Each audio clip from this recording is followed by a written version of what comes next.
दोस्तों नमस्कार। एक बार पुनः आपका हमारे इस यूट्यूब चैनल पर बहुत बहुत स्वागत है। आज हम 5वां भाग लेकर आपके पास आ रहे हैं। तो जो इस प्रकार है, ऋग्वेद के 10वें मंडल में ऋत शब्द का उल्लेख मिलता है, जिसका अर्थ है सत्य और अविनाशी सत्ता या नैतिक व्यवस्था। इस नैतिक व्यवस्था के संरक्षण ऋग्वेद में वरुण देवता को बताया गया है। ऋग्वेद में वरुण का उल्लेख 30 बार हुआ है। गीता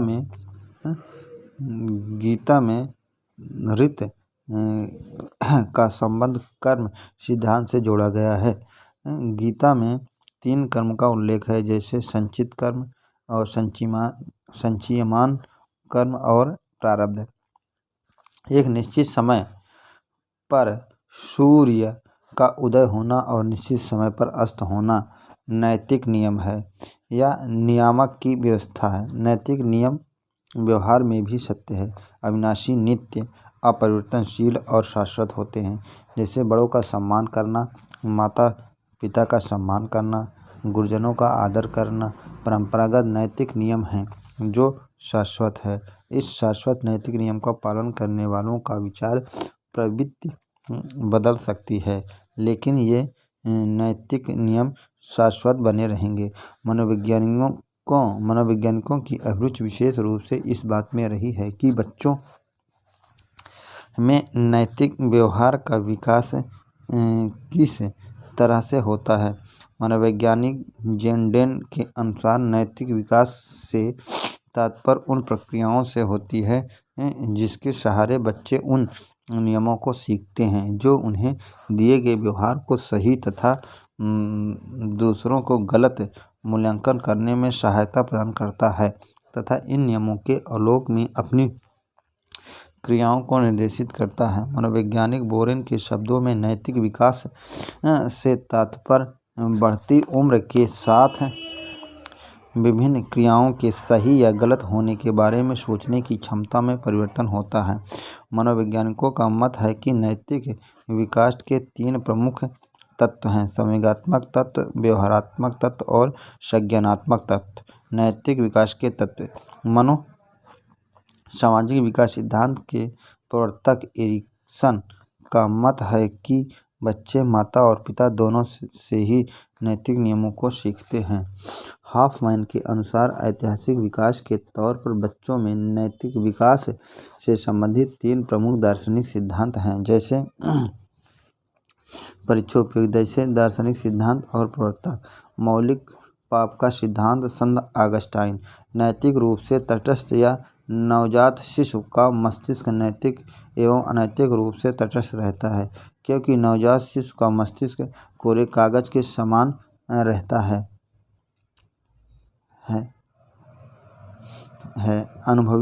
अनुभववादी दार्शनिक लॉक इन्हें अनुभववाद का पिता भी कहते हैं। जन्मजात शुद्धता या सहज रूप में शुद्धता। सामाजिक समझौतावादी विचारक रूसो।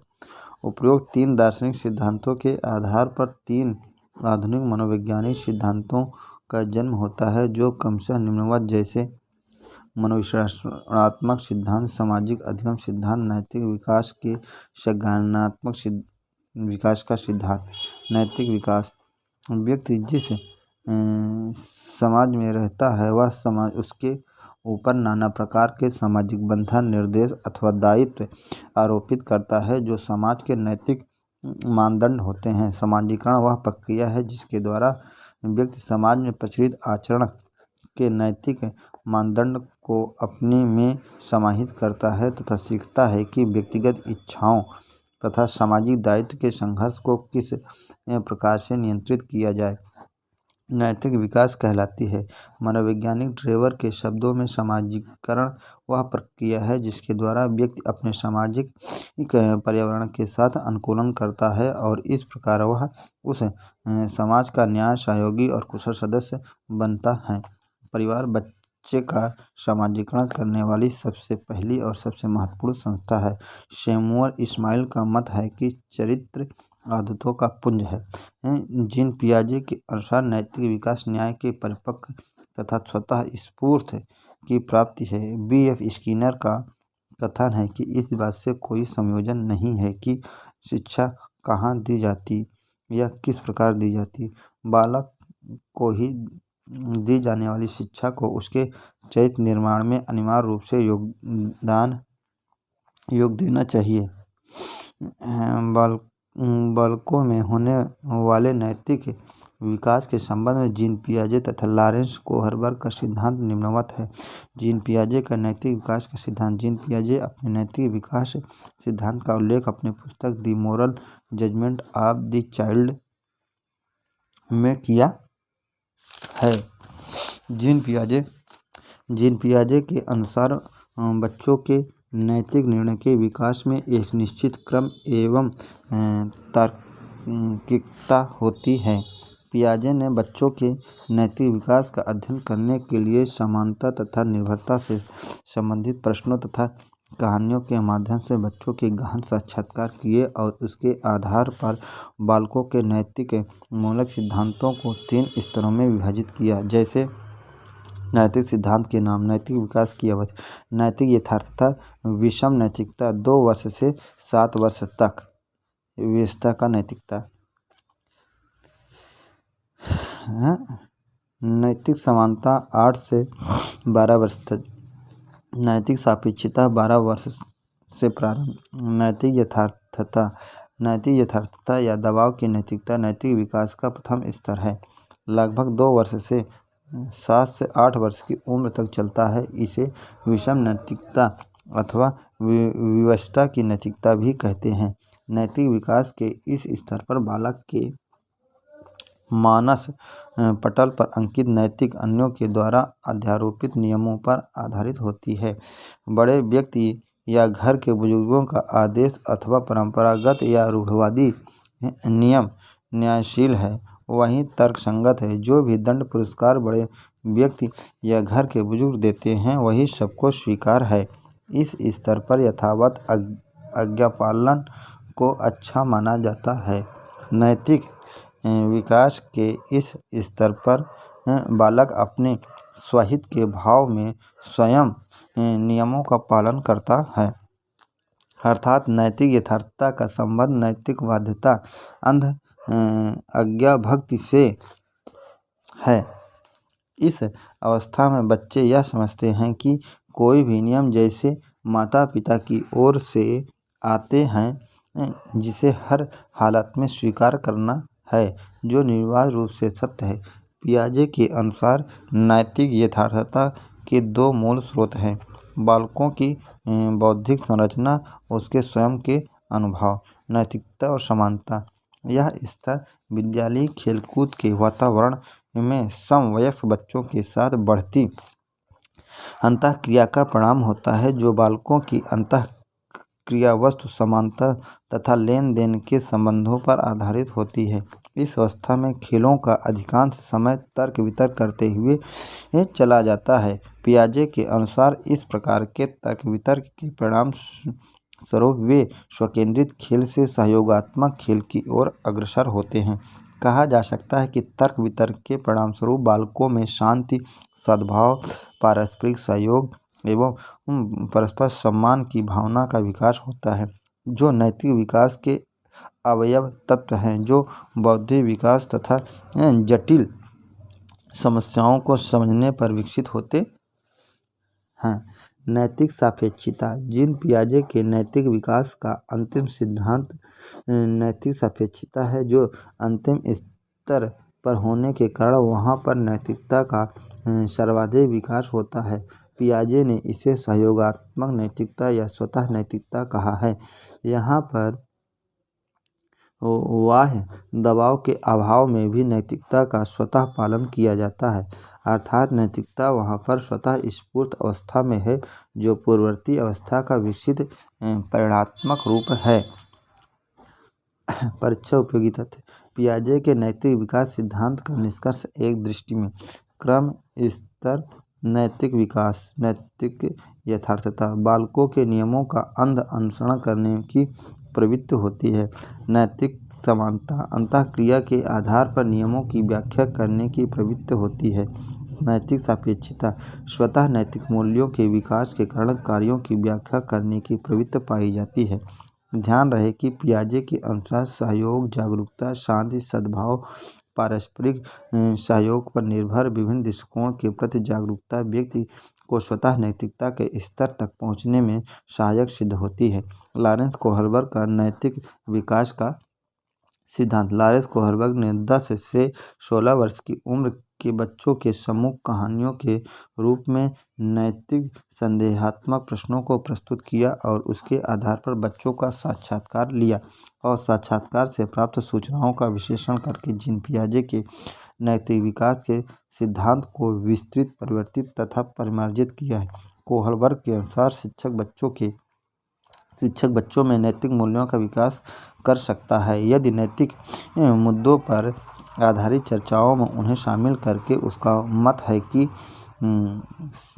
है कि सही और गलत के प्रश्नों के बारे में निर्णय लेने में नैतिक तर्कणा चिंतन प्रक्रिया को अपनाया जा सकता है। वे यह सिद्ध करना चाहते हैं कि सीखना एक संज्ञानात्मक कार्य है। निष्कर्ष। कोहलबर्ग के नैतिक विकास के सिद्धांत में 3 प्रमुख स्तर और 7 सोपान हैं जो निम्नवत हैं, जैसे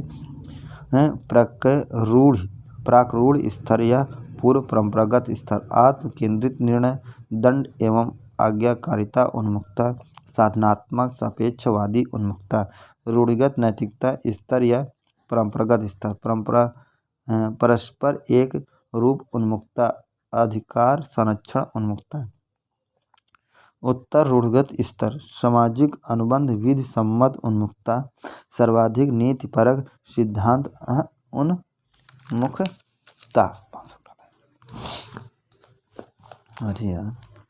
प्राक रूढ़िगत स्तर, पूर्व परंपरागत स्तर। इस अवस्था में नैतिक तर्कणा अन्य लोगों के मानकों से निर्धारित होता है तथा बालक अपनी आवश्यकताओं से संबंधित विषयों पर चिंतन करते हैं और वे उन्हें नैतिक प्रश्नों का उत्तर देना चाहते हैं जिसमें उन्हें लाभ प्राप्त होता है। कोहलबर्ग के अनुसार इस अवस्था में नैतिकता भय दंड के कारण निर्धारित होती है। रूढ़िगत नैतिकता का स्तर, परंपरागत नैतिकता का स्तर।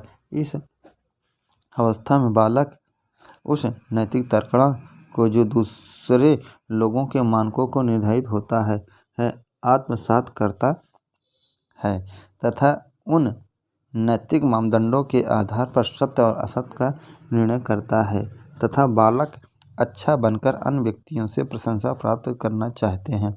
उत्तर रूढ़िगत नैतिक अवस्था, उत्तर परंपरागत अवस्था। इस अवस्था में नैतिक मूलक आचरण जो नित्य और शाश्वत होता है पूर्णतः बच्चों के आंतरिक नियंत्रण में होता है। बालक उन नैतिक मानदंडों एवं नैतिक सिद्धांतों को जो समाज के दृष्टिकोण से सही है स्पष्ट रूप से परिभाषित करने का प्रयास करने लगते हैं। यह नैतिकता का सर्वोच्च स्तर है। वास्तव में कोहलबर्ग के नैतिक विकास के चरणों का लक्षण है सभी संस्कृतियों से संबद्ध चरणों की सार्वभौम श्रृंखला है। स्मरणीय तथ्य। नैतिक विकास को प्रभावित करने वाले कारक। व्यक्ति के नैतिक विकास को प्रभावित करने वाले कारकों में प्रमुख निम्नवत है, जैसे धार्मिक प्रभाव, स्वास्थ्य, जैविकीय निर्धारण, सामाजिक आर्थिक पृष्ठभूमि। 5वां बौद्धिक कारक। 6ठा है पारिवारिक प्रभाव। 7वां है समूह का प्रभाव। बाल मनोविज्ञान। परीक्षायोपयोगी स्मरणीय तथ्य। नैतिक विकास का स्तर, सोपान की व्याख्या, पक्ष और विपक्ष के द्विधा उदाहरण से समझें, है ना। तो देखते हैं। पहला है प्रकरूढ़िगत स्तर एवं पूर्व परंपरागत स्तर। यह अवस्था 4 वर्ष से 10 वर्ष की आयु तक होती है। इसमें नैतिक तर्कणा दूसरे लोगों के मानकों से निर्धारित होता है। सोपान, दंड या आज्ञाकारिता उन्मुखता, है ना। नैतिक विकास स्तर। नेक्स्ट है रूढ़िगत नैतिक स्तर या परंपरागत स्तर। यह अवस्था 10 वर्ष से 13 वर्ष की अवस्था तक होती है, जहां दूसरों के मानकों को अपने में अंतरीकृत कर लेता है तथा उन मानकों के अनुसार सही तथा गलत का निर्णय करता है। उत्तर रूढ़ स्तर। इस अवस्था में बच्चों में नैतिक आचरण पूर्ण आंतरिक नियंत्रण में होता है। यह नैतिकता का सबसे उच्च स्तर होता है। सोपान दंड का आज्ञाकारिता, उन्मुखता, यांत्रिक या साधनात्मक, सापेक्षिक उन्मुखता और परस्पर एकरूपता उन्मुख, अधिकार संरक्षण उन्मुख। नेक्स्ट है सामाजिक अनुबंध विधि और उन्मुख। बस यहाँ चलते हैं आगामी परीक्षा के लिए महत्वपूर्ण प्रश्न। जीन पियाजे के नैतिक सिद्धांत कितने स्तरों में विभाजित है? तो 3। आज्ञा पालन की अंधभक्ति जीन पियाजे के किस नैतिक स्तर में पाया जाता है? तो नैतिक दबाव। पियाजे के अनुसार स्वतः नैतिकता के स्तर तक पहुँचने में कौन सा तत्व सहायक सिद्ध है? तो सहयोग, पारस्परिक पर निर्भरता, विभिन्न दृष्टिकोणों के प्रति जागरूकता, उपरोक्त सभी। जीन पियाजे बालकों के नैतिक मूल सिद्धांत की व्याख्या के लिए किससे संबंधित प्रश्न रखते हैं? तो है कहानी। The moral judgement of the child किसकी रचना है? तो जीन पियाजे की। चरित्र आदतों का पुंज है। मत है सैमुअल इस्माइल। नवजात शिशु का मस्तिष्क नैतिक एवं अनैतिक रूप से तटस्थ रहता है। मत है तो लॉक का। लॉरेंस कोहलबर्ग किस वर्ग के बच्चों का नैतिक सिद्धांत की खोज की है? तो 10 से 16 वर्ष। रित क्या है? तो नैतिक व्यवस्था, नैतिक नियम, सत्य और अविनाशी सत्ता, उपरोक्त सभी। लॉरेंस कोहलबर्ग के नैतिक सिद्धांत के किस स्तर पर नैतिक मूल सिद्धांत बालकों के आंतरिक नियंत्रण में रहता है? तो उत्तर रूढ़िगत स्तर। कोहलबर्ग के अनुसार वह स्तर जिसमें बालक की नैतिकता दंड के भय से नियंत्रित रहती है कहती है पूर्ण नैतिक अवस्था। लॉरेंस कोहलबर्ग विकास के क्षेत्र में शोध के लिए जाने जाते हैं। नैतिक बच्चों में नैतिकता की स्थापना के लिए सर्वोत्तम मार्ग है तो शिक्षक का आदर्श रूप में व्यवहार करना। कोहलबर्ग के अनुसार बच्चे सीखते हैं तो नैतिक विकास के चरण। लॉरेंस कोहलबर्ग के द्वारा प्रस्तावित निम्नलिखित चरणों में से प्राथमिक विद्यालयों के बच्चे किन चरणों का अनुसरण करते हैं? तो आज्ञा वैयक्तिकता और विनियम तथा आज्ञा पालक, दंड, उन्मुखता, वैयक्तिकता और नियम। ठीक। नेक्स्ट है एक बच्ची कहती है धूप में कपड़े जल्दी सूख जाते हैं। वह कारण की समझ को प्रदर्शित कर रही है। कोहलबर्ग के अनुसार शिक्षक बच्चों में नैतिक मूल्यों का विकास करता है। नैतिक मुद्दों पर आधारित चर्चाओं में उन्हें शामिल करके सामाजिक परिवर्तन का सर्वाधिक कार्यकारी कारक है तो है शिक्षा। बच्चे का सामाजिक विकास प्रस्ताव में प्रारंभ होता है तो उत्तर बाल्यावस्था। सबसे अधिक गहन और जटिल सामाजिकरण होता है किशोरावस्था के। शिक्षा के संबंध में सामाजिकरण से तात्पर्य है तो सामाजिक वातावरण में अनुकूलन और समायोजन। समाजीकरण है समाज के मानदंडों के साथ अनुकूल। निम्न में से कौन सा समाजीकरण के निष्क्रिय एजेंसी है? तो सार्वजनिक पुस्तकालय। निम्नलिखित में से कौन सा समाजीकरण का प्रमुख कारक है? तो है परिवार। एक प्रक्रिया है जिसके माध्यम से मानव शिशु समाज के सक्रिय सदस्य के रूप में निष्पादन करने के लिए आवश्यक कौशलों का अर्जन करना प्रारंभ करता है तो समाजीकरण। परिवार एक साधन है औपचारिक शिक्षा का। बच्चे के सामाजिक विकास में खेल का विशेष महत्व है। बच्चे के सामाजिक विकास को प्रभावित करने वाले कारक हैं सामाजिक परिवेशजन्य तत्व। शिक्षा एवं विद्यार्थी के मध्य संबंध होना चाहिए उपयुक्त सभी। स्नेह, विश्वास का और सम्मान का। मूल्यों के वर्गीकरण में सम्मिलित नहीं है तो आध्यात्मिक मूल्य नहीं शामिल है।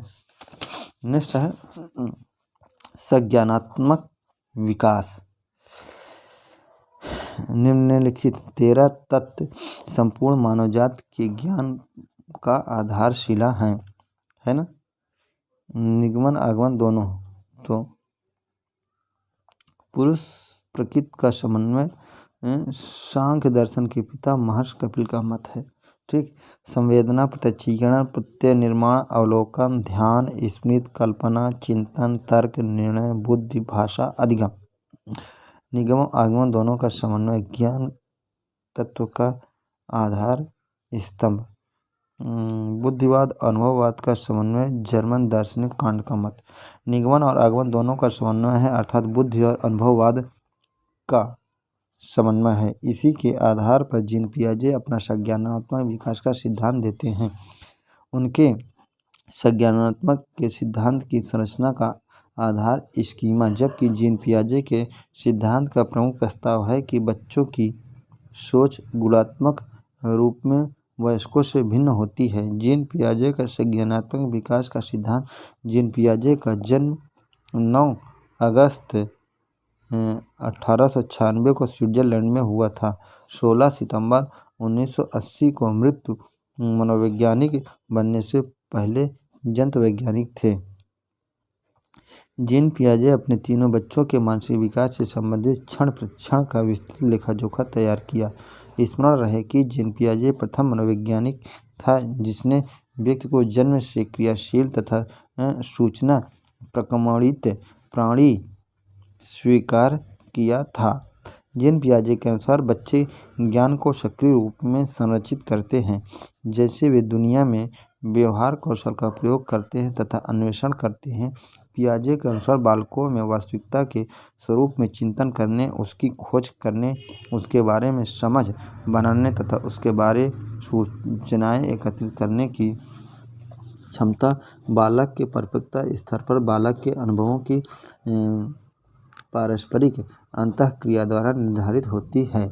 बालक अपने विश्व की ज्ञान संरचना में स्कीमा का प्रयोग करता है। पियाजे विशिष्ट मनोवैज्ञानिक संरचना का नाम भी स्कीमा देते हैं, लेकिन अनुभववाद के पिता ब्रिटिश दार्शनिक जॉन लॉक के मस्तिष्क को भी अपनी पुस्तक में कोरे कागज या सफ़ेद प्लेट के समान मानता था। उनके अनुसार व्यक्ति एकत्रित बौद्धिक सूचनाओं का वर्गीकरण करता है जिससे वह अपने वाह जगत की परिस्थितियों के अनुकूल व्यवहार कर सके। जीन पियाजे कांट के नज़दीक था। कांट जर्मनी का समीक्षावादी, प्रपंचात्मक, आदर्शवादी दार्शनिक था। संज्ञानात्मक कार्यवाद की दो प्रमुख विशेषताएं हैं, संगठन और अनुकूलन। संगठन: प्रत्येक व्यक्ति अपने स्वयं की बौद्धिक संरचनाओं का निर्माण करता है जो वातावरण के साथ संयोजन करने में उसके ज्ञान एवं कार्यों को संगठित करती है। जबकि बुद्धिवादी विचारक देकार्त, स्पिनोजा और लाइबनिज़ बुद्धि को जन्मजात या सहज प्रत्यय मानते हैं। अनुभववादी विचारक लॉक, बर्कले, ह्यूम नवीन सूचना को वातावरण बाह्य जगत से प्राप्त करने की बात करते हैं। कांट का मत है कि ज्ञान के लिए बुद्धि और अनुभव दोनों का होना आवश्यक है। जीन पियाजे का मत है कि व्यक्ति मिलने वाली नवीन सूचनाओं को इन पूर्व निर्मित बौद्धिक संरचनाओं में संगठित करने का प्रयास करता है, लेकिन कभी कभी वह इस कार्य में सफल नहीं हो पाता। तब वह अनुकूलन करता है। अनुकूलन वह प्रक्रिया है जिसके द्वारा व्यक्ति अपने पूर्व ज्ञान एवं अनुभवों के मध्य संतुलन स्थापित करता है। अनुकूलन के अंतर्गत दो प्रक्रियाएं आत्मसातीकरण, समष्टीकरण, समायोजन, समावेश। स्मरण रहे कि समावेशन नवीन जानकारी के आधार पर पुरानी योजनाओं में संशोधन या समावेशन। आत्मसातीकरण के तात्पर्य नवीन अनुभवों को पूर्ववर्ती विद्यमान बौद्धिक संरचनाओं में व्यवस्थित करने से। समाविष्टीकरण से तात्पर्य नवीन अनुभवों की दृष्टि से पूर्ववर्ती बौद्धिक संरचनाओं में सुधार करने, विस्तार करने या परिवर्तन करने से है। इसमें नवीन ज्ञान को व्यवस्थित किया जाता है। यह नवीन ज्ञान की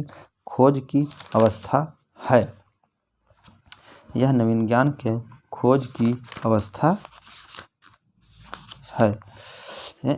समष्टीकरण: जब बालक पहले से ज्ञात तथ्यों में कोई नवीन तथ्य जोड़ समझता है अथवा भेद करता है तो उसे समाविष्टीकरण या समावेशन की प्रक्रिया कहते हैं।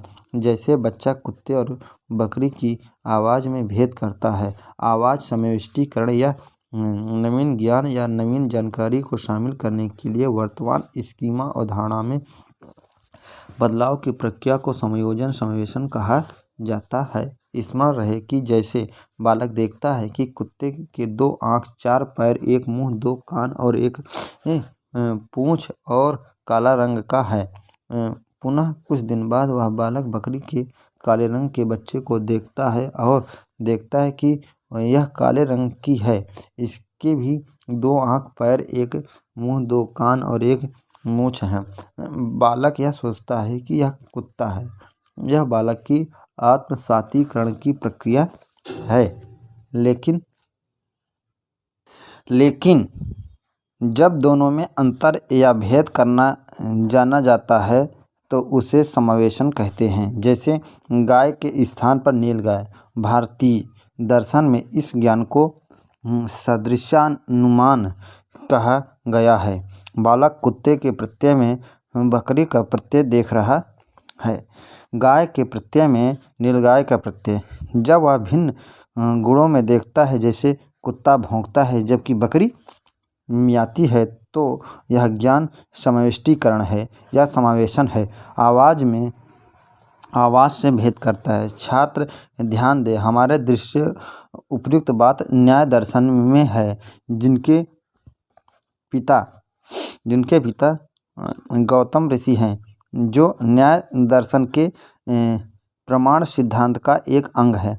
मनोविज्ञान में यह दर्शन की अनुकृति है। जीन पियाजे अपने संज्ञानात्मक विकास के सिद्धांत को या बौद्धिक विकास के सिद्धांत को 4 अवस्थाओं में विभक्त किया है, जो सरलता से जटिलता की ओर क्रमशः बढ़ता है। या बौद्धिक विकास के चारों अवस्था अपनी पूर्व अवस्था से अधिक परिपक्व है। परीक्षा उपयोगी स्मरणीय तथ्य। संवेदनात्मक गामक अवस्था जन्म 2 वर्ष, पूर्व सक्रियात्मक अवस्था 2 से 7 वर्ष, मूर्त सक्रियात्मक अवस्था 7 से 12 वर्ष, औपचारिक सक्रियात्मक अवस्था 11 से 15 वर्ष। संवेदनात्मक गामक अवस्था। जीन पियाजे प्रथम अवस्था को संवेदनात्मक गामक अवस्था या संवेद पेशी अवस्था कहा है। संवेद पेशी अवस्था जन्म से 2 वर्ष तक रहती है। इस अवस्था में शिशु वस्तुओं की पहचान करने की कोशिश करता है, वस्तुओं को मुंह में पकड़ता है। जीन पियाजे का मत है कि 1.5 वर्ष का बालक किसी कार्य को करने से पहले सोचना प्रारंभ कर देता है। जीन पियाजे संवेदनीय पेशी अवस्था को 6 उपावस्थाओं में विभाजित किए हैं। पूर्व सक्रियात्मक अवस्था या प्राक सक्रियात्मक अवस्था। पूर्व सक्रियात्मक अवस्था में मानव विकास की 2 अवस्थाएं, पूर्व बाल्यावस्था और संचय काल सम्मिलित है। क्योंकि जीन पियाजे प्राक सक्रियात्मक अवस्था का समय 2 या 7 वर्ष रखा है। स्मरण रहे कि पूर्व सक्रियात्मक विचार की सीमा है ध्यान केंद्रित करने की प्रवृत्ति, अहम मान्यता, अनुक्रमणीयता। पियाजे ने पूर्व सक्रियात्मक अवस्था को 2 वर्गों में विभाजित किया है, जैसे प्राक सक्रियात्मक या पूर्व प्रत्यात्मक काल 2 से 4 वर्ष, आंत प्रज्ञकाल या अंतर्देशीय काल 4 से 7 वर्ष है। पूर्व सक्रियात्मक अवस्था में भाषा का अधिकतम विकास होता है।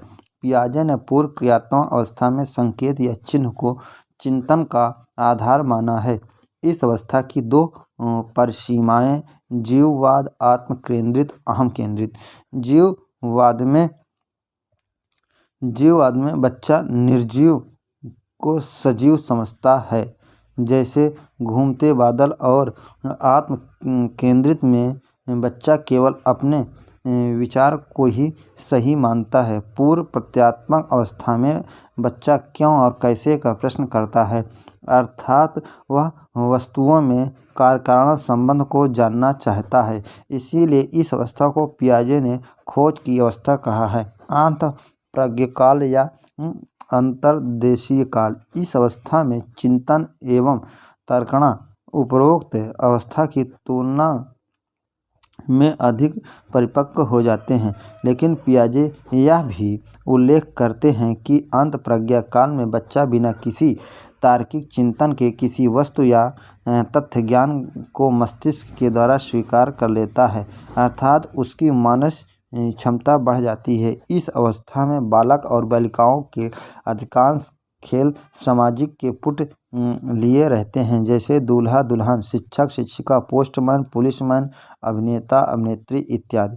मूर्त सक्रियात्मक अवस्था या ठोस सक्रिया की अवस्था। इस अवस्था में बालक ठोस वस्तुओं के आधार पर सरलता से मानसिक सक्रिया करके समस्या या समाधान कर लेता है। मूर्त वस्तुओं के बारे में वह तार्किक चिंतन करने लगता है। इस अवस्था में बौद्धिक सक्रिया गुणा जोड़ घटाना, भाग के अतिरिक्त लंबाई चौड़ाई ऊंचाई तौल को सरलतापूर्वक से समझाने लगता है। मूर्त सक्रियात्मक अवस्था में बालक आत्म केंद्रित के स्थान पर बाह्य जगत को अधिक महत्व देने लगता है। इसके अतिरिक्त अंत प्रज्ञ काल में उसके मानस पटल पर पलटावी गुण विकसित नहीं थे, लेकिन मूर्त सक्रियात्मक अवस्था में पलटावी गुण विकसित हो जाते हैं। जैसे बालक यह तो समझता है कि 2 × 2 = 4 हुआ, लेकिन 4 - 2 = 2 कैसे हुआ यह नहीं समझ पाता। यह समझ पलटावी गुण मूर्त सक्रियात्मक अवस्था में होती है। इस अवस्था में बालक के मानस पटल पर 3 महत्वपूर्ण संप्रत्यय विकसित हो जाते हैं, जैसे संरक्षण, संबद्धता, पूर्ण अंश प्रत्ययों का उपयोग, वर्गीकरण। औपचारिक सक्रियता अवस्था। इस अवस्था में उसके चिंतन में पूर्ण क्रमबद्धता आ जाती है। औपचारिक अवस्था में किशोर एवं किशोरियाँ किसी समस्या का समाधान काल्पनिक रूप से चिंतन करके हल करने में सक्षम हो जाते हैं। दूसरे शब्दों में अमूर्त तथ्यों के संबंध में तार्किक चिंतन करने की योग्यता विकसित हो जाती है। जीन पियाजे के संज्ञानात्मक विकास के सिद्धांत के आधार पर निष्कर्ष निकलता है कि संज्ञानात्मक विकास के सिद्धांत के अनुसार परिकल्पित निगमनात्मक तर्क औपचारिक सक्रियात्मक अवस्था या अमूर्त सक्रियात्मक अवस्था में विकसित होता है। बल्कि बालक 12 वर्ष एवं उससे ऊपर के उम्र के होते हैं तो अमूर्त तार्किक चिंतन करना प्रारंभ कर देते हैं। जीन पियाजे अपने संज्ञानात्मक विकास में निम्न को महत्व देते हैं, जैसे अमूर्त प्रत्यय। निर्विकल्प प्रत्यय में भारतीय दर्शन वस्तु के अस्तित्व का आभास होता है। बालक की सक्रिय भूमिका खेल के शैक्षिक महत्व। सरलता से जटिलता के आधार पर शिक्षक प्रारंभ में सरल शिक्षा की अवस्था को अपनाएं और बाद में जटिल मानसिक सक्रियाओं को अधिक महत्व दे। परीक्षा उपयोगी एक दृष्टि में पियाजे का सिद्धांत सरलता से जटिलता की ओर, जैसे संवेदनात्मक गामक अवस्था, पूर्व सक्रियात्मक अवस्था, मूर्त सक्रियात्मक अवस्था, औपचारिक सक्रियात्मक अवस्था। जटिल मानसिक सक्रिय का स्तर है न। पियाजे के सिद्धांत अनुसार कहा जा सकता है कि विकास गुणात्मक चरणों में होता है। बच्चे अपनी दुनिया के बारे में ज्ञान का निर्माण एवं उपयोग करते हैं। बच्चे अपने पर्यावरण पर क्रिया करते हैं। स्मरण रहे कि जीन पियाजे के संज्ञानात्मक विकास को भाषा परिपक्व और क्रियाकलाप प्रभावित करता है। जेस ब्रूनर का संज्ञानात्मक विकास का सिद्धांत। ब्रूनर के अनुसार संज्ञानात्मक विकास। जेस ब्रूनर नामक अमेरिकन मनोवैज्ञानिक ने संज्ञानात्मक विकास के नए सिद्धांत की खोज की है। ब्रूनर ने अपने संज्ञानात्मक विकास के सिद्धांत को 3 वर्गों में बांटा है, जैसे जन्म से 18 माह तक क्रियात्मक अवस्था सक्रियता की अवस्था, 18 माह से 24 माह तक प्रतिबिंबात्मक अवस्था दृश्य प्रतिमा की अवस्था, 7 वर्ष की अवधि संकेतात्मक अवस्था। उपरोक्त सिद्धांतों में जे एस ब्रूनर ने 2 प्रश्नों के उत्तर को जानने के लिए अधिक प्रयास किया है। जैसे नवजात शिशु से लेकर 12 वर्ष के बच्चों का मानसिक विकास कैसे होता है, शिशु अपनी अनुभूतियों को किस प्रकार मानसिक रूप से अभिव्यक्त करते हैं। क्रियात्मक अवस्था, इस अवस्था में बालक अपनी अनुभूतियों को क्रिया द्वारा व्यक्त करता है। जैसे दूध का बोतल देखकर शिशु का मुंह चलाना या पैर पटकना। इस अवस्था में मानसिक प्रतिबिंबों एवं भाषा का महत्व नहीं होता है। निष्कर्ष रूप में कहा जा सकता है कि क्रियात्मक अवस्था में बालक अपने वातावरण को क्रियाओं के द्वारा समझने का प्रयास करता है।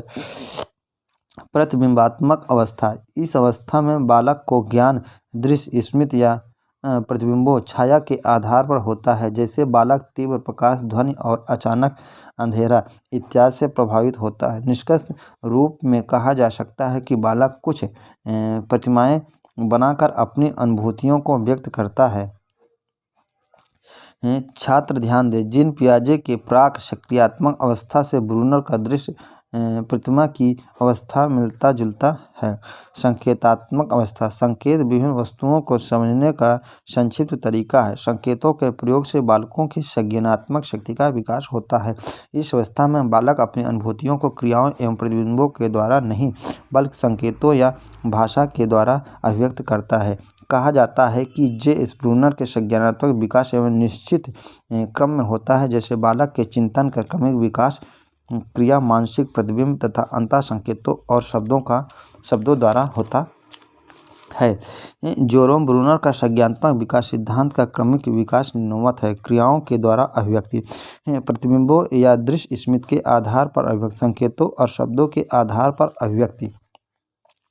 लिव सिमनोविच वाइगोस्टी, रूस के संज्ञानात्मक विकास का सिद्धांत। वाइगोस्टी के संज्ञानात्मक विकास के सिद्धांत को सामाजिक सांस्कृतिक सिद्धांत कहा जाता है, क्योंकि वाइगोस्टी ने संज्ञानात्मक विकास के लिए सामाजिक कारकों पर अधिक जोर दिया है। लिव सिमनोविच वाइगोस्टी, रूस का मत है कि संज्ञानात्मक विकास एक अंतःवैयक्तिक सामाजिक परिस्थिति में संपन्न होता है। वाइगोस्टी के सामाजिक सांस्कृतिक सिद्धांत के अनुसार संस्कृत और भाषा का सर्वाधिक महत्व है। वे सांस्कृतिक, भाषाई और सामाजिक तत्व पर अधिक बल देते हैं।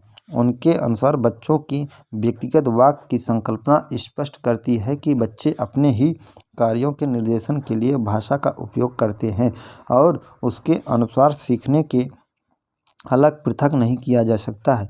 उनके सामाजिक संदर्भों से वे सीखते हैं, वयस्कों और समवयस्कों के साथ परस्पर क्रिया से। अतः कहा जा सकता है कि वाइगोस्टी का संज्ञानात्मक विकास के सिद्धांत का मूल कारण है सामाजिक अन्योन्य क्रिया। वे सहयोगी प्रोजेक्ट पर बल देते हैं। उनका मत है कि आधारभूत मानसिक क्षमताओं को उच्चतर संज्ञानात्मक प्रक्रियाओं में बदलने के लिए सामाजिक और पारस्परिक क्रिया का होना आवश्यक है। यही नहीं, बल्कि वाइगोस्टी का मत है कि जो बच्चे अपने आप से मौखिक संवाद करते हैं वे व्यक्तिगत वार्ता के दृष्टिकोण से देखते हैं और अधिगम एक सामाजिक गतिविधि है। वाइगोस्टी तथा पियाजे के परिप्रेक्ष्यों में एक प्रमुख अंतर है भाषा एवं चिंतन के बारे में उनके दृष्टिकोण। जीन पियाजे के संज्ञानात्मक विकास के सिद्धांत में बालक को स्वतंत्र वातावरण की खोज करके अपनी संज्ञानात्मक शक्तियों का विकास करता है, जबकि वाइगोस्टी का मत है कि बालक में संज्ञानात्मक शक्तियों का विकास निम्न कारकों से होता है, जैसे सामाजिक कारक, भाषा संबंधी कारक। परीक्षा उपयोगी प्रश्नोत्तर एक दृष्टि में, जीन पियाजे कहाँ के मनोवैज्ञानिक थे? स्विट्जरलैंड के। भाषा के अर्जन एवं विकास के लिए सर्वाधिक संवेदनशील अवधि कौन सी है? प्रारंभिक बाल्यावस्था। मनोवैज्ञानिक बनने से पहले जीन पियाजे किस विषय के विशेषज्ञ थे? जंतु विज्ञान की। एक प्राथमिक विद्यालय की अध्यापिका बच्चों को एक प्रभावशाली समस्या समाधान कर्ता बनने के लिए किस प्रकार से प्रोत्साहित करती है? बच्चों को सहजानुभूत अनुमान लगाने के लिए प्रोत्साहित करके तथा उसी पर आधारित विचार मंथन करके। कौन मनोवैज्ञानिक व्यक्ति को जन्म से क्रियाशील मानता है? तो जीन पियाजे। J.S. ब्रूनर कहाँ के वैज्ञानिक थे? तो अमेरिका के। J.S. ब्रूनर के सिद्धांत में कितने सिद्धांत हैं? तो 3। किसने कहा कि नवजात शिशु का मस्तिष्क कोरे कागज के समान है? John Locke. जीन पियाजे के संज्ञानात्मक विकास के सिद्धांत में कितने सिद्धांत हैं? तो 4। जीन पियाजे के संज्ञानात्मक विकास के किस सिद्धांत में बच्चा अमूर्त चिंतन करता है? तो औपचारिक अवस्था में।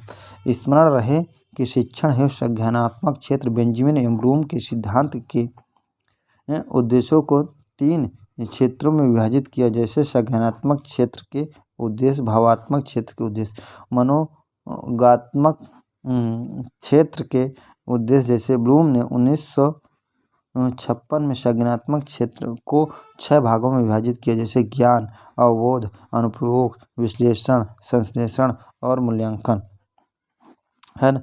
ओह काश इस प्रश्नों को भी देख लिए होते तो ऐसा कहना ना पड़े, क्योंकि अरे मोहन इसमें तो 2 प्रश्न आ गया है पुनरावृत्ति के आधार पर। ब्रूनर की प्रतिबिंबात्मक अवस्था पियाजे के संज्ञानात्मक विकास की किस अवस्था से मिलती जुलती है? तो पूर्व सक्रियात्मक अवस्था। बच्चों के संज्ञानात्मक विकास के संदर्भ में निम्नलिखित में से कौन सी पियाजे की संरचना है? तो स्कीमा। जीन पियाजे के संज्ञानात्मक विकास के सिद्धांत के अनुसार परिकल्पित निगमनात्मक तर्क किस अवस्था से विकसित है? तो अमूर्त सक्रियात्मक अवस्था। जीन पियाजे के संज्ञानात्मक विकास के सिद्धांत से निहितार्थ निकालते हुए एक ग्रेड के शिक्षक को अपनी कक्षा में क्या करनी चाहिए? है ना। उत्तर, ऐसी समस्याएं प्रस्तुत करनी चाहिए जिसमें तर्क आधारित समाधान की आवश्यकता होती है। लिव वाइगोस्टी के अनुसार अधिगम एक सामाजिक गतिविधि। जीन पियाजे के सिद्धांत का प्रमुख प्रस्ताव है कि बच्चों की सोच गुणात्मक रूप में वयस्कों से भिन्न होती है। जीन पियाजे के अनुसार बच्चे ज्ञान को सक्रिय रूप से संचारित करते हैं, जैसे वह दुनिया के व्यवहार कौशल का प्रयोग करते हैं तथा अन्वेषण करते हैं। मौखिक संवाद जो बच्चे अपने आप से करते हैं उन्हें लेव वाइगोस्टी क्या कहते हैं? व्यक्तिगत वार्ता। जीन पियाजे के अनुसार विशिष्ट मनोवैज्ञानिक समस्याएं अनुभव से सही अर्थ निकालने के व्यवस्थित तरीके को क्या कहा जाता है? तो स्कीमा। लिव वाइगोस्टी के अनुसार आधारभूत मानसिक क्षमताओं को मुख्य रूप से किसके द्वारा उत्तरोत्तर संज्ञानात्मक क्रियाओं में बदला जाता है? तो सामाजिक पारस्परिक क्रिया। जीन पियाजे एवं लिव वाइगोस्टी जैसे संरचनावादी अधिगम को किस रूप में देखता है? तो सक्रिय विनियोग के अर्थ निर्माण की प्रक्रिया में। पियाजे के सिद्धांत के अनुसार कहा नहीं जा सकता, निरंतर अभ्यास से अधिगम होता है। पूर्व सक्रियात्मक विचार की एक सीमा नहीं है, प्रतीकात्मक विचार का विकास।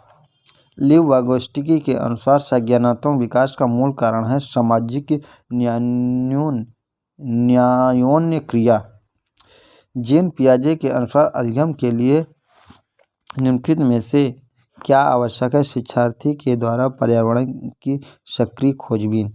जीन पियाजे के अनुसार प्रारूप निर्माण वर्तमान योजनाओं के अनुरूप बनाने हेतु तो नवीन जानकारी में संशोधन और नवीन जानकारी के आधार पर पुरानी योजनाओं में संशोधन के परिणाम के रूप में घनिष्ठ होता है। इन 2 प्रक्रियाओं को जाना जाता है तो समावेशन और संयोजन के रूप में।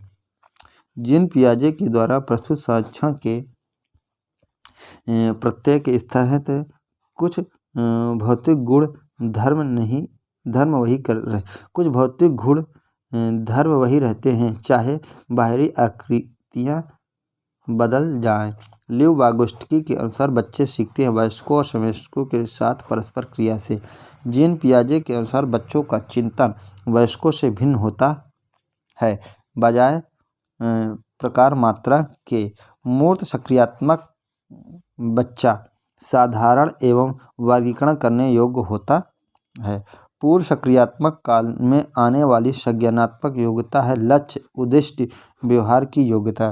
पियाजे के अनुसार विकास को प्रभावित करने में किसकी भूमिका महत्वपूर्ण होती है? भौतिक विश्व के साथ अनुभव। वाइगोत्स्की के अनुसार सीखने को पृथक नहीं किया जा सकता उसके सामाजिक दर्शन से। वाइगोत्स्की की संतुष्टि के अनुसार बच्चों की व्यक्तिगत वाक की संकल्पना स्पष्ट करती है कि बच्चे अपने ही कार्यों के निर्देशन के लिए भाषा का उपयोग करते हैं। नवीन जानकारी को शामिल करने के लिए वर्तमान स्कीमा में बदलाव प्रक्रिया समायोजन कहलाती है। जीन पियाजे के अनुसार 2 से 7 वर्ष के बीच का एक बच्चा संज्ञानात्मक विकास की पूर्व सक्रियात्मक अवस्था में है। मानसिक संरचनाएं जो चिंतन के निर्माण प्राखंड है, इसके लिए पियाजे ने किस शब्द या पद का प्रयोग किया है? तो स्कीमा अवधारणाएं। वाइगोत्स्की के अनुसार बच्चे स्वयं से क्यों बोलते हैं? बच्चे अपने कार्य को दिशा देने के लिए बोलते हैं। अमूर्त वैज्ञानिक चिंतन के लिए क्षमता का विकास किस अवस्था की विशेषता है? तो औपचारिक सक्रियात्मक अवस्था। पियाजे के सिद्धांत के अनुसार निम्नलिखित में से कौन सा व्यक्ति के संज्ञानात्मक विकास को प्रभावित नहीं करेगा? सामाजिक अनुभव, है ना। वाइगोत्स्की तथा पियाजे के परिप्रेक्ष्य में एक प्रमुख भिन्नता है भाषा एवं चिंतन के बारे में उनके दृष्टिकोण। पियाजे के सिद्धांत के अनुसार बच्चे निम्नलिखित किसके द्वारा सीखते हैं? तो अनुकूलन की प्रक्रियाएं। पियाजे अनुमोदन करते हैं कि पूर्व सक्रियात्मक बच्चे याद रखने में असमर्थ रहते हैं क्योंकि विचार की अनुक्रमणीयता, पलटावी गुण का विकास न होना। वाइगोत्स्की के सिद्धांत में विकास के लिए आवश्यक है सांस्कृतिक, भाषाई, सामाजिक। वाइगोत्स्की बच्चों के सीखने में किस कारक को अधिक महत्व देते हैं? तो सामाजिक कारक। जीन पियाजे के संज्ञानात्मक विकास के चरणों के अनुसार इंद्रिय गामक संवेदी प्रेरक अवस्था किसके साथ संबंधित है? अनुकरण, स्मृति और मानसिक निरूपण। जीन पियाजे के अधिगम के संज्ञानात्मक सिद्धांत के अनुसार वह प्रक्रिया जिसके द्वारा संज्ञानात्मक संरचना को संशोधित किया जाता है तो समावेशन कहलाती है। पियाजे के अनुसार संज्ञानात्मक विकास के किस चरण पर बच्चा वस्तु स्थायित्व को प्रदर्शित करता है? तो इंद्रिय संवेदनात्मक, गामक या संवेदी प्रेरक अवस्था। जीन पियाजे के अनुसार किस अवस्था में बच्चा अमूर्त और संकल्पनाओं के विषय में तार्किक चिंतन करना प्रारंभ करता है? औपचारिक सक्रियात्मक अवस्था। वह कौन सा साधन है जहां बच्चे के संज्ञानात्मक विकास को सबसे बेहतर तरीके से परिभाषित किया जा सकता है? तो विद्यालय एवं कक्षा पर्यावरण। जीन पियाजे के अनुसार विकास की पहली अवस्था जन्म से 2 वर्ष के दौरान बच्चा इंद्रियों के प्रयोग द्वारा सबसे बेहतर सीखता है। जीन पियाजे के सिद्धांत के अनुसार प्राक सक्रियात्मक अवस्था की अवधि क्या है? 2 से 7 वर्ष। जीन पियाजे के अनुसार संज्ञानात्मक विकास की द्वितीय अवस्था है तो पूर्व सक्रियात्मक अवस्था।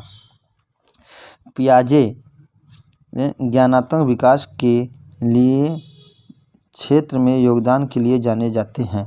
पियाजे के अनुसार मूर्त सक्रियाओं का स्तर किस अवधि में घटित होता है? तो 7 से 11 वर्ष। जीन पियाजे के अनुसार बच्चा अमूर्त स्तर पर चिंतन, बौद्धिक क्रियाएं और समस्या समाधान किस अवस्था में करता है? तो औपचारिक सक्रियात्मक अवस्था में। बच्चों की सोच अमूर्त की अपेक्षा मूर्त अनुभव एवं प्रतियों से होती है। यह अवस्था है तो 7 से 11 वर्ष। जीन पियाजे के संज्ञानात्मक विकास के सिद्धांत के अनुसार समष्टीकरण से तात्पर्य है पूर्ववर्ती विद्वान बौद्धिक संरचनाओं तथा वातावरणीय मांग का मिलान। नवीन शब्द ज्ञान होता है तो समाविष्ट, समायोजन और समावेशन से। किस अवस्था में सामाजिक खेल का विकास होता है? तो पूर्व सक्रियात्मक अवस्था से। आत्म केंद्रित की अपेक्षा बालक बाह्य जगत को अधिक महत्व देता है। मूर्त सक्रियात्मक अवस्था पलटावी गुण या पलटावी बौद्धिक सक्रिया को बच्चा किस अवस्था में समझता है? तो मूर्त सक्रियात्मक अवस्था जीन पियाजे के संज्ञानात्मक विकास के सिद्धांत में किस अवस्था में बच्चों में माप तौल की समझ का विकास हो जाता है? तो मूर्त सक्रियात्मक अवस्था बच्चा दूध का बोतल देखकर मुंह चलाता है। ब्रूनर के किस सिद्धांत से संबंधित है? तो सक्रियात्मक अवस्था। खेल को शैक्षिक महत्ता किस संज्ञानात्मक सिद्धांत के समर्थक मनोवैज्ञानिक ने दी है? तो वह है जीन पियाजे। जे.एम. ब्रूनर के संज्ञानात्मक विकास के सिद्धांत का विकास 18 माह से 24 माह के बीच होता है। प्रतिबिंबात्मक अवस्था जीन पियाजे के संज्ञानात्मक विकास सिद्धांत में बच्चा किस सिद्धांत में क्यों और कैसे का प्रश्न करता है? तो पूर्व प्रत्यात्मक अवस्था। प्रतिबिंबात्मक अवस्था का समय है 18 से 24 माह। संकेतात्मक अवस्था का समय है 7 वर्ष। संज्ञानात्मक विकास के लिए किस मनोवैज्ञानिक ने संस्कृत और भाषा पर जोर दिया है? तो वाइगोत्स्की। बच्चा अभिनेता और अभिनेत्री की सामाजिक भूमिका प्रारंभ करता है तो अंतःप्रज्ञ काल में। अनुकूलन के कितने भाग हैं? तो है 2। पियाजे कहाँ के मनोवैज्ञानिक थे? स्विट्जरलैंड के। संज्ञानात्मक शक्तियाँ हैं 13, है ना। संज्ञानात्मक शक्ति का अंतिम भाग है तो अधिगम। खोज की अवस्था है समाविष्ट। लिव सिमनोची, वाइगोत्स्की, सोवियत रूस संज्ञानात्मक विकास के लिए कितने कारक का उल्लेख करते हैं? तो 2। पियाजे का संज्ञानात्मक सिद्धांत है तो संवेदनात्मक गामक अवस्था, पूर्व सक्रियात्मक अवस्था, क्रियात्मक अवस्था और मूर्त सक्रियात्मक अवस्था। पियाजे के अनुसार विकास की प्रथम अवस्था जन्म से 2 वर्ष में बच्चा अधिक उपयुक्त प्रकार से किसके द्वारा वह सीखता है? वह इंद्रियों के प्रयोग द्वारा। पियाजे के संज्ञानात्मक विकास के सिद्धांत की मूर्त सक्रियात्मक अवस्था निम्न योग्यता द्वारा लक्षित होती है। क्रमबद्ध एवं पूर्ण अंश प्रत्ययों का प्रयोग द्वारा। बच्चे के संज्ञानात्मक विकास के संदर्भ में निम्नलिखित में से कौन सी पियाजे की संरचना है? तो स्कीमा। जीन पियाजे के संज्ञानात्मक विकास के सिद्धांत के अनुसार परिकल्पित निगमनात्मक तर्क किस अवधि में विकसित होता है? तो अमूर्त सक्रियात्मक अवस्था। लिव वाइगोत्स्की के अनुसार अधिगम है तो एक सामाजिक गतिविधि। मौखिक संवाद जो बच्चे अपने आप से करते हैं उन्हें लिव वाइगोत्स्की क्या कहते हैं? तो व्यक्तिगत वार्ता। निम्नलिखित में से कौन सी पूर्व सक्रियात्मक विचार की एक सीमा नहीं है? तो प्रतीकात्मक विचार का विकास। जीन पियाजे के द्वारा प्रस्तुत संरक्षण के प्रत्यय से तात्पर्य है तो कुछ भौतिक गुणधर्म वही रहते हैं चाहे बाहरी आकृतियां बदल जाएं। पियाजे के अनुसार बच्चों का चिंतन वयस्कों से भिन्न होता है बजाय प्रकार मात्रा के। लिव वाइगोत्स्की के अनुसार बच्चे सीखते हैं वयस्कों और समवयस्कों के साथ परस्पर क्रिया से। बहुत बहुत धन्यवाद, बहुत बहुत शुक्रिया, थैंक यू।